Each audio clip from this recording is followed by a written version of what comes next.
Look on in. Oh, 'tis our delight for the red and white. The imps are here to stay. Oh, 'tis our delight for the red and white. The imps are here to stay. Morning all, how are we doing? Gary back again in the Lincolnshire Wolds. I'm just surveying the damage from some of this wind that we've been having recently. This is where I normally walk the dog. We seem to have some severe tree damage here and over the back there. Really interesting stuff. And for those of you that are interested in Wolds bits, just before we talk about football, you might like these. You see those? I don't know what the plural of nooses is. Noose? Noosei? They're hanging up there as well. Not quite sure why that's the case. So regular podcast listeners will know, and by the way, if you're listening, sorry for the early visual demonstration there. This really is a video that I convert to audio for the podcast just in case. So I've lost my dog already. So tonight we go to Bolton Wanderers. Obviously, regular listeners of the podcast will know, one, I didn't do the podcast on Thursday. I left it in the capable hands of Jake and Ben. And we're trying to do something a bit different with the preview. When Jake does his video preview, we're going to try and cut some audio from that and give you the opposition's view as much as our own view as well, just to try and freshen the podcast up a little bit. So potentially you might get a Tuesday morning or a Friday morning dog walk from me, giving my impression of the game coming up. You might not, it depends. Today's pretty windy. The dog looks like he might want a bit of a walk, so why not? So Bolton Wanderers away. First time we've been to the University of Bolton Stadium, formerly known as the Reebok Stadium, in Football League action. I believe. I don't think we went away there in the curtailed season. Beat them 5-1 at Sinsel Bank, and then obviously didn't get away. We did lose there in the FA Cup 4-0 a few years ago. Infamously, Chris Sutton's first transfer window, I seem to remember, and he dropped the players that got us through the first two rounds of the FA Cup, including Jamie Clark, who had bagged 2 in one of the games, and brought in Michael Owezu. On the face of it, it seemed like a bad decision, but now Jamie Clark's in prison for kidnapping and drug dealing. Probably wasn't the right character to represent Lincoln. And funnily enough, I was thinking about this earlier. Those 2 seasons, 9-10 and 10-11, which were terrible. And you think about the actual characters we had in the dressing room now. You got Moses Swabu, repented, by the way, but at the time, not a great character. Delroy Facey, Ali Fusini, who was looking at prison time and got away with it. Now, Jamie Clark, who's already in prison. You had Ben Hutchinson, who was just an arsehole. Clark Kelty was later done for driving offences. We had some appalling characters. And then I've seen people likening this season to that season. Deary me. Can you really see Ted Bishop being done for gun running or something like that? I can't personally. I can't see that. I think we've got good characters. Anyway, on to Bolton. Just quickly, if the wind does get a little too much, let me know. It is still incredibly windy here. Trying to kind of cover the microphone. But if the wind gets a little bit too much, please let me know. A couple of mornings. Morning to Chris Keneally. Hope you're doing well, my friend. Morning to Jack Richardson, Carol Dixon, Jimmy Atkin. Hope you're all well. Thank you for watching. Bolton away. I've seen a lot of positivity going into this game, which is quite nice to see, because it's away and it's against a good team. You know, they've won 7 of their last 9. Evening, Sam White, by the way.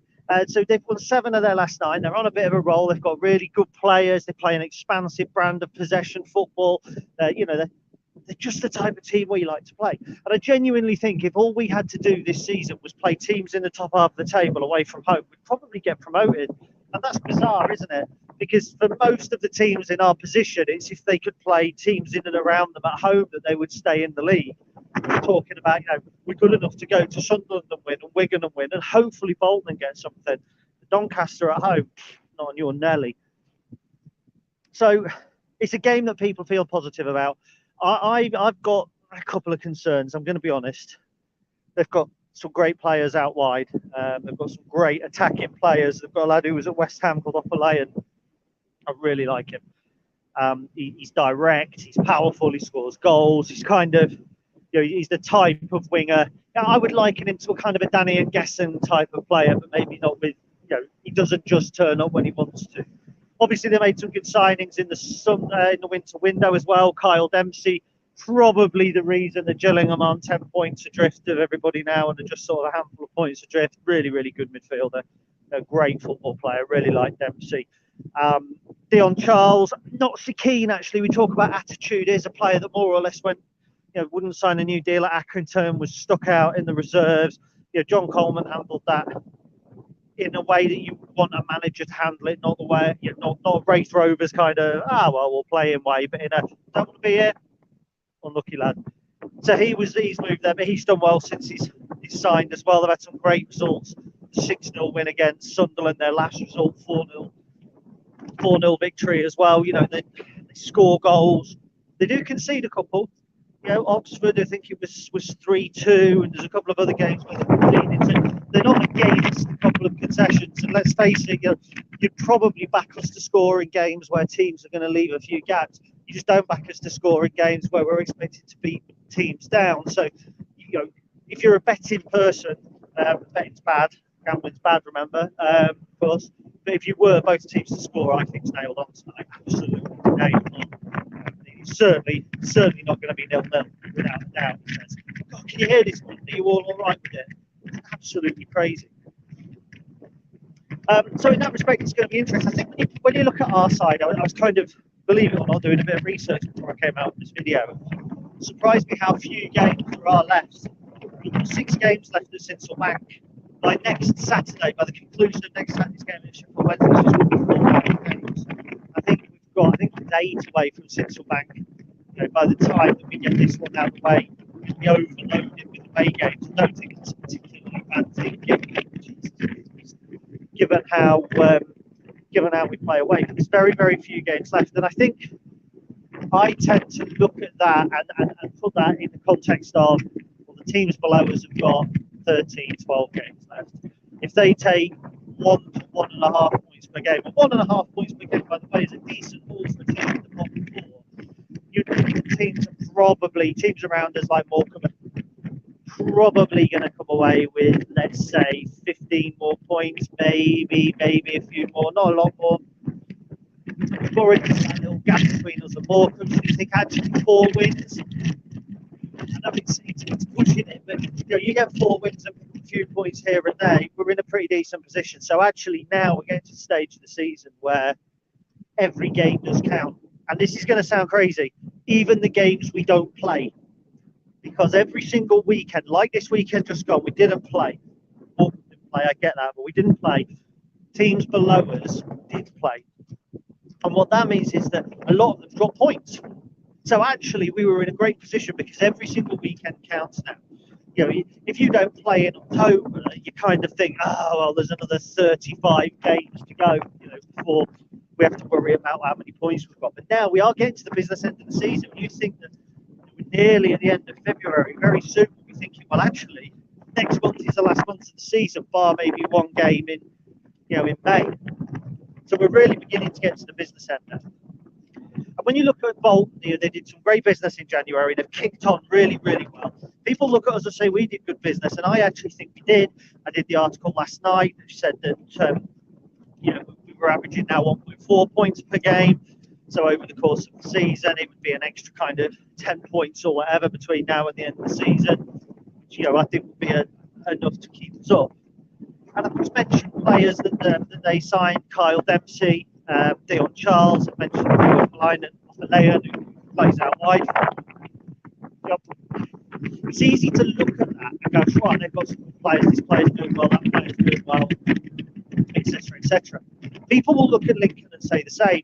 I've always said that you're more critical of a team when you're on the inside, looking out, and the outside looking in. And the classic example for me was the National League season, where my mate was absolutely certain that we were going to get promoted, to a point where he was telling me more or less every time we spoke, and I was like, I don't know, we've got this, and this player does this sometimes. It's like, he was looking from the outside in, and he was saying, just because you see everything in 90 minutes, that's not actually a fair reflection of where you are. And that sounds crazy, but it's not, because you balance watching 90 minutes of football against looking at who scores for Bolton on a Saturday. Go, well, he's scoring a few goals, so he's doing well. We need somebody like him. Well, actually, If you look at Dion Charles' goal return since he's gone to Bolton, we have John Marquis. If you look at Offalayon's return in recent weeks, Morgan Whittaker. Now, I know you guys will say, oh yeah, but Morgan Whittaker 2 goals, but he's not done a lot apart from that. But how do we know that the lad that had 1 good game against us when they came to our place, Offalayon, isn't the same? How do we know that? We don't. You always got much more material to base your opinion of your own team on, and much less material to base your opinion of another team on. And quite often that leaves you skewed. And it does work the other way. You look at Doncaster and you base that on, well, they've been losing games, they must be shit. And don't get me wrong, they were shit, to be fair. They were really, really poor. But you kind of, you're basing it on a very rudimentary kind of thought process. They're bottom, they must be rubbish. And you look at Gillingham on Saturday, that's going to be a much tougher game now than it would have been 6 weeks ago. They've got a new manager, they've got a bit of impetus, still think they'll go down. But it'll be much tougher, but people won't see that. People will say, Bolton away, going to be tough. They've won 7 in 9. This player and that player scores goals. Fair enough. But the Bolton fans might be looking and go, well, Lincoln have had a couple of difficult results, but they do well away from home. John Marquis scores goals. Morgan Whittaker scores goals. Liam Cullen's even got one. New signings, chipped in 6 goals. That Arsenal left back, or Arsenal right back, they're going to be raving about him. And I think about Oxford fans looking at us. We don't have to play Oxford again, fair enough. Oxford fans will be looking at us going, wow, that Whittaker was superb. Look, he scored again the other week. And that's where the thought process goes. So I think it's really easy to make base judgments on games that you've got coming up without context. I think a lot of football fans do it. I think it's hard to keep context, if I'm honest, at times, especially when you're in a bit of a relegation battle as we are.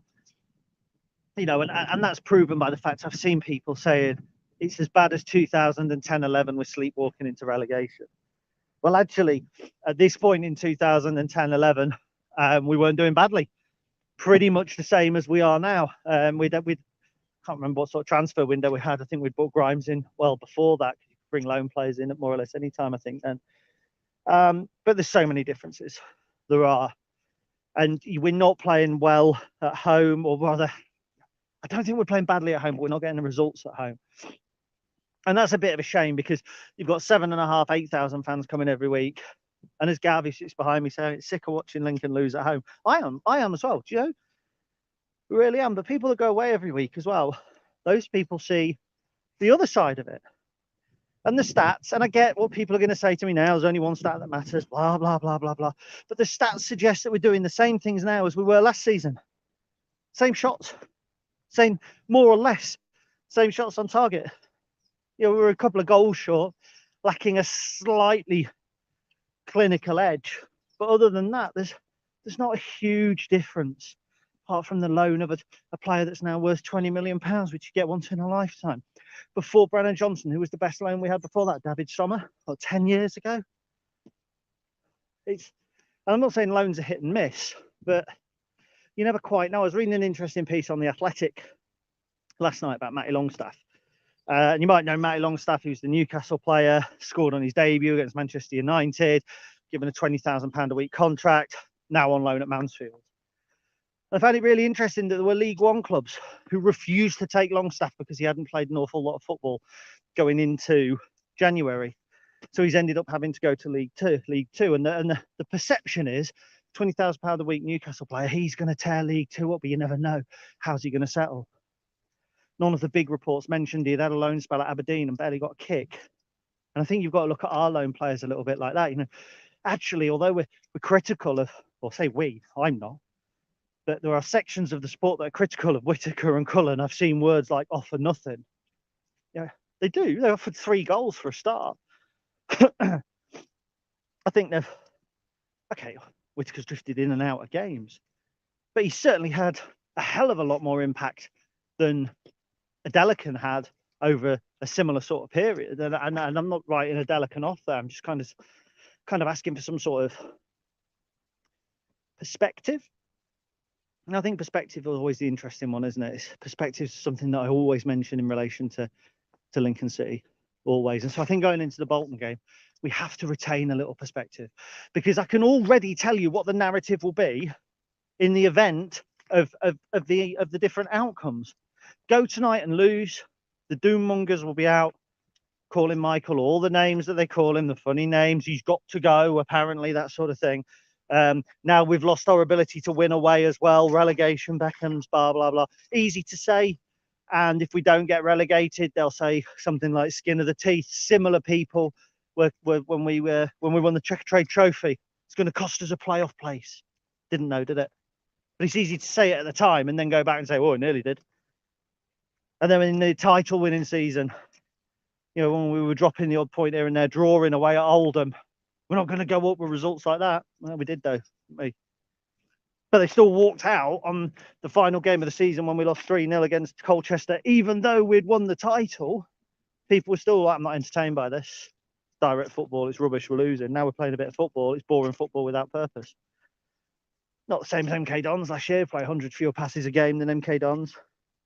But, you know, fewer back passes, fewer lateral passes than MK Dons. But we get likened to that football without a purpose because we're getting tired of seeing us play teams at home that we should be beating. And I'm with that. I get that. I'm not with it. I am. Funny how the celebrated performance was the long ball kind of anti-football against Wickham. Everyone's saying, oh, that's brilliant, that's battling. Is that what we want to see? We would not want to see passing football. We want to see fighting football. Would we rather people saying, I'd like Gareth Ainsworth here? Would we want to watch that every week? We did to a degree under Danny, and everyone hand clapped and fist pumped and Sweet Caroline. And that kind of brings me on to the Michael point as well. As people criticise Michael, saying, you know, he doesn't show any passion. I mean, he does. He doesn't show fist pumping Sweet Caroline passion, which worked for a time. Certainly did. He doesn't show that. I get it. People say we need a manager, not a coach. You know, I remember the last time we had a manager, not a coach. In my opinion, stop me if I'm wrong, Peter Jackson. He was a manager. He was play the crowd, get the fans on side, motivational speeches, Mr. Charisma. That's what he was. When he didn't have a decent coach underneath him, we crumbled. Neil McDonald was a very, very good coach. He's a good coach, not a manager. He's failed at several clubs. One of the clubs might be Blackpool, so he's one of the worst managers they've ever had. But when he was coaching under Peter Jackson, we had the manager-coach combo. Brilliant. Is that what we need? A manager? I'm not so sure. I think Michael's doing a bad job. We struggle at home. But he set the team up to create chances against Doncaster. We created chances. Is it his fault that we missed, you know, the chances that we created? The style of football got us into the position. Okay, we didn't swarm all over them, but this is League One. This is League One. They're not whipping boys in League One as there were a couple of years ago. And when we did play the whipping boys in League One a couple of years ago, Southend lost 2-1, remember? We struggle against lower teams. Struggle to break teams down.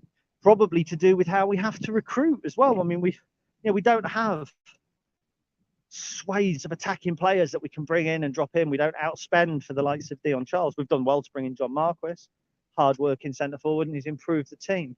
Back to the rhetoric. If we win tonight, I can already see that if only our home form was better, we could go up. That would be the negative response. Win tonight, and of course you'll have the people coming out going, they've answered their critics, blah, blah, blah. The truth is, this is going to go on until the end of the season. We will win some games. We will lose some games. Bold statement, we will stay up.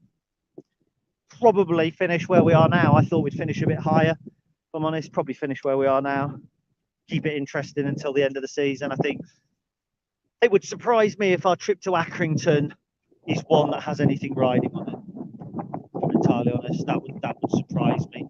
Let me know about the wind here, because I'm about to walk into a massive headwind, so I might need to turn this off.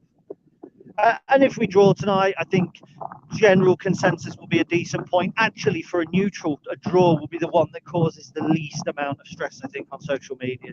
The least amount of arguing, because no one will be out crowing about it. No one will be out kind of criticising it too heavily. It'll be the medium. And obviously, I want us to win. I just don't like the arguing afterwards. I really don't. But every game that I look at, I think if you're taking an average of 2 points a game, that's promotion. If you're taking an average of 1.5 points per game, that will keep you up. That's an average, I think, over the course of the season, about 66. So that's a win one, lose one, win one, lose one through to the end of the season. 14 games left. That'd be win 7, 21 points. That's going to keep you up. Just probably be about what we get. 20 points between now and the end of the season. It'll be a decent haul, decent return. And unfortunately, then you've got next season to go into, which is going to be big. I genuinely think that that's going to be a season where, I say make or break, not in many people's eyes, but in a lot of people's eyes, that's this season. Michael's supporters, it's a longer term project, but in a neutral perspective, we've got the difficult second season here. If we can get through the difficult second season, you want to be doing what Oxford did last year, and that's kind of they struggled a year before last, I think it was. Finally fired up the table late on. It might even have been the year before that, and now have established themselves as a top sort of 10 team. That's where you need to be.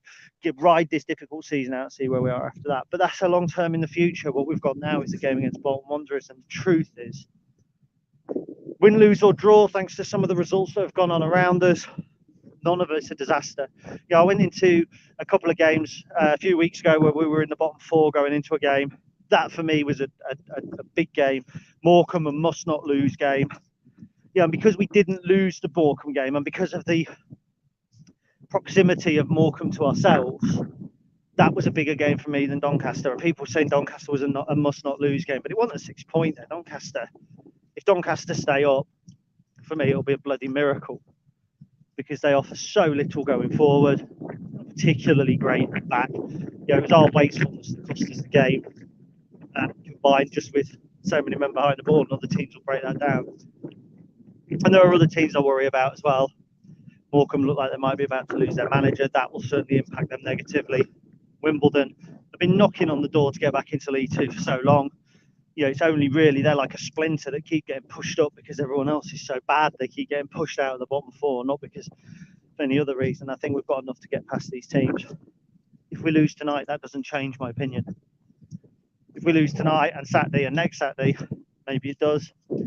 Sheffield Wednesday won't come here and sit behind the ball. It'll be a good game. It was a good game at Hillsborough.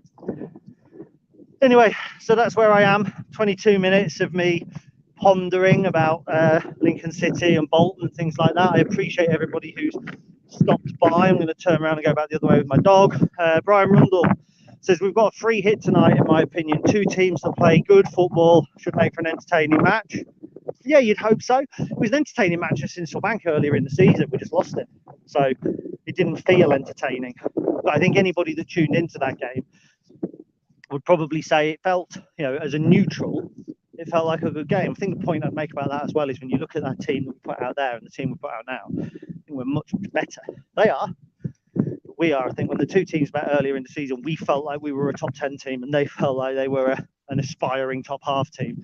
And I think both teams got a bit of a shock, which has over the course of the season proven to be the case, that they're just that bit better than us. I think Sarcevic got their goal, didn't he, late on, now playing in the National League. I remember last Sorensen playing a good portion of that game and drawing quite a bit of criticism from people around me.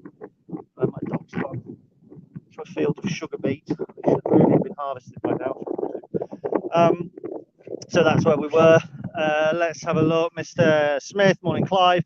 Quality alone players will get the style of football has vastly improved with MA, and it has, and that's one of the points I always make to people who are critical of Michael Appleton. And look, I'm not.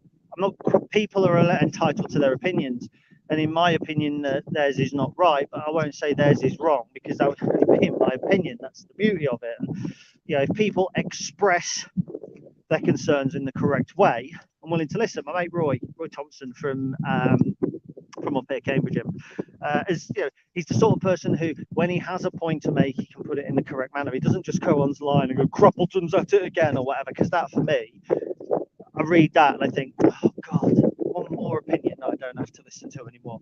I want people with good opinions that differ to mine, that make me think and wonder and pose questions. So, and that, Clive, is a point of that people who are not fans of Michael Appleton should look at the recruitment in general, not just the summer. The summer was a difficult one. We didn't get it entirely right. We know that. But actually, John Mark was kind of on a 6-month deal. Not on loan, has been an inspired signing. Morgan Whittaker's been in and out of games, but he's not a bad player like people say. And I actually think Liam Cullen has done well, considering he's been playing out of position. And Brooke Norton-Cuffy. It's funny how many people will criticise Michael Appleton and will criticise players that we've brought in, and then happily kind of praise Norton Cuffy as if he's not part of the same transfer process. Strange, isn't it? When you were younger, you used to go and buy albums, records. I certainly did. And sometimes I'd buy 3 or 4, and you'd get home, and there'd always be 1 or 2 that you'd play a lot. There's always be the odd one that looked great, and then you listen to it and kind of thought, maybe not. Sticks in my mind. I remember actually going into Sonic Sounds, gym at Sonic Sounds, brilliant shop, back where it is now, real nostalgia. And I remember going in there and buying Rancid and Out Come the Wolves and Pennywise album called, I think it was About Time. And I actually thought the Pennywise one would be really good. And I got home and listened to it a couple of times. It was kind of generic pop punk. And then Rancid and Out Come the Wolves probably changed my life, certainly my outlook on music, and I didn't expect that. And a club's transfer window is very much like that, isn't it? You sign ones that look nailed on, Hakeem Delican doesn't really work. You sign ones that, look like a bit of a punt, Brook Norton Cuffy, and right now it's working. But I do think that generally our transfer business, in terms of the loans that we've brought in, has been very, very good. Some of our permanent signings have been very, very good. I mean, last season we were raving about almost everybody we signed. This season, not so much, but there are some players I think who have been on the fringe this season who will have bigger roles to play next season. I still think Lasse Sorensen will be a decent player for this football club. So we shall see.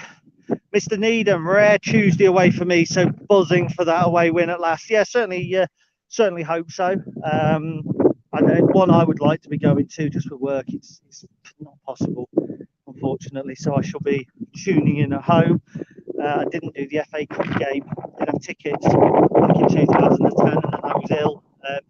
Partially an illness, partially I think because I'd been on a 3-day bender around New Year, and I was just in no fit state to speak to anybody, let alone leave the house and drive to Bolton. Massive regret up until the final whistle when I realised we'd got thumped with a team of other people's loan players who we'd never seen, and many of them barely saw again. So yeah, big game. Mr. Mercer, are you doing well, pal? You just described all of the lads that sit around me to a T. There's a smattering of each, the negative, the positive, the neutrals. It's what makes coming to football so interesting. I won't say the bit that's really nice, but thank you, Carl. It is. I like other opinions. I'm not somebody who sees an opinion online and thinks, your opinion doesn't agree with me, so I'm going to mute. I mute predictable people, know what they're going to say. I mute people who challenge. When there's been a bad result and their go-to kind of tweet is defend that. Where are the positive people tonight? That for me is, what does that offer? That's just confrontational.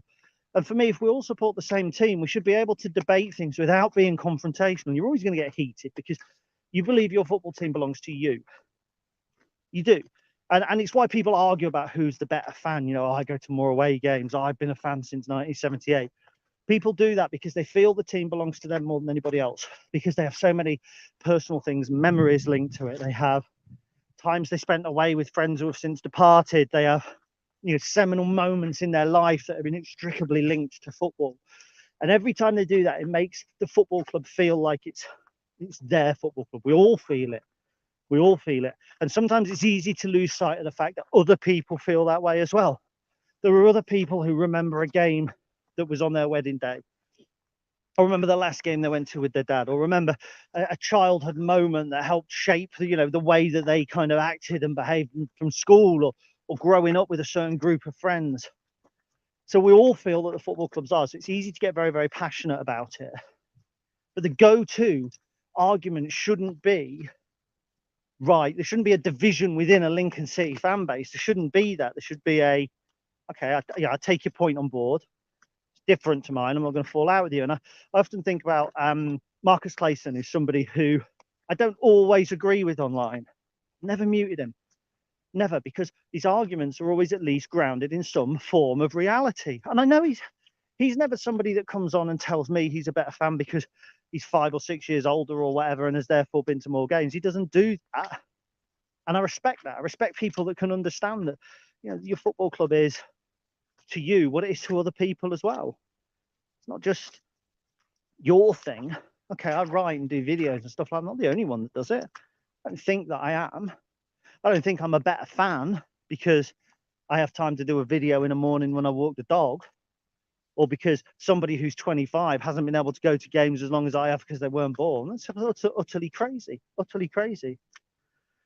So yeah, Carl, basically to go back to you, that's kind of that's it. I mean, I sit with a great eclectic group of people, really, really good people. And over the course of the years, I'm getting to know more and more of them. There's people, you know, in the row either side of me, my good mate Matt, there's people the other side of him, there's Stan I sit next to, there's people the other side of him, there's Gav, there's my dad, there's a whole group of Waldorf and Statlers behind next to Dad, who have all got great opinions. And even behind them, there's the Allsop family who brought some programs for me, and I don't get to talk to them as much because they're kind of a row further back, but yeah, they're all good people and all with different opinions. That's football, it's life, it's the world. Imagine if we all had the same opinions. I mean, it might be a good thing in Ukraine at the moment, but around football it certainly wouldn't be. Walter, fancy us getting a point, actually. Yeah, good shout. I would think it's a bit closer for you to home, isn't it? You're up that way, Walter, I seem to think. I thought I could see us getting something from it. Like I say, both teams to score, almost certainly, nailed on. Yeah, I'm not a betting man, but if I was, I'd put money on that. The trouble is to make it pay, you have to put money on 2 or 3 others. And, you know, unlike some pundits, I don't know enough about every other team to do it. So, right, so there we go. I've dragged this out for 30 minutes. Hopefully you've enjoyed it. It's a tough time to watch, I think, on a Tuesday morning. But if you're listening in again on the podcast, I hope you like these specials. I do quite enjoy doing them. Yeah, it's just a bit of fun, isn't it? When you work on your own and live at, work where you live. And I see Phoebe, and she doesn't know a lot about football. It's just nice to get out and vent a bit. It really is. So if you see me on Saturday as well, apologies in advance. But for the first time in a long time, I'm not driving to the game. We're going out before and afterwards. So if I don't quite talk sense, aside from if you think that's the norm, fair enough. But if not, I might smell a little of alcohol. So my apologies in advance. Anyway, here we go. Bolton Wanderers away, up the Imps, fingers crossed. Chat to you later in the week. Bye.